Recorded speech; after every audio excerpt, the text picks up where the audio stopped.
The Spirit drove Jesus into the desert. So this week we look at desert time.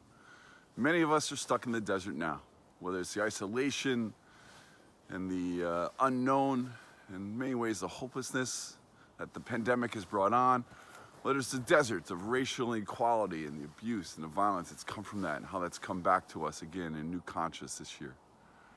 Whether it's the desert of great pain or sorrow or loss, maybe the loss of a job or loss of someone that we love, that surrounds us, right? Where we feel trapped and lost, where we feel no hope. That's desert time. That's what we're called to this week. Jesus knew this time. He was driven into the desert by the Spirit, driven by the Spirit into the desert. Why? Why was he driven there? To be tested, to be tempted by the elements, by the isolation himself, by the beast, the wild beast, whatever that means, by Satan, the adversary. He was tested. He was driven into the desert. The Spirit drove him. Maybe it's what he needed, not what he wanted.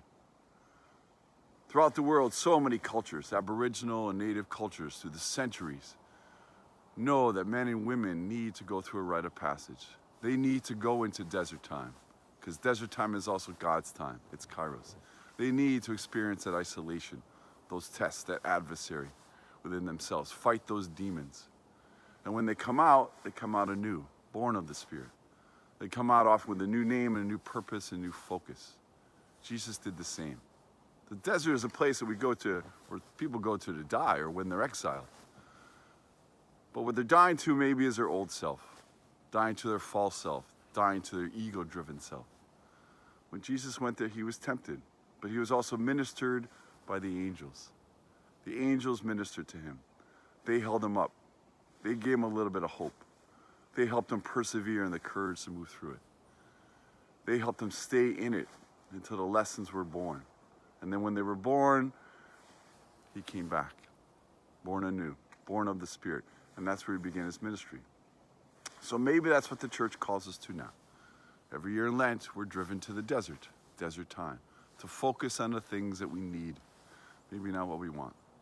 The time where we need to let go of our false self. The time when we need to let go of our ego and move into that isolation, quiet, time of testing, wrestle with the things we don't really want to look at, because in our society, that's really hard. But the desert time is also part of God's time.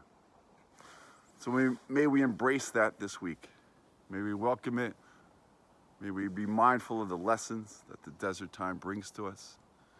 And may we recognize that the angels are ministering to us as well, bringing us hope and courage and perseverance to move through it and embrace those lessons. So thanks for walking with me. Hope you have a great week, everyone. Enjoy this time. Peace.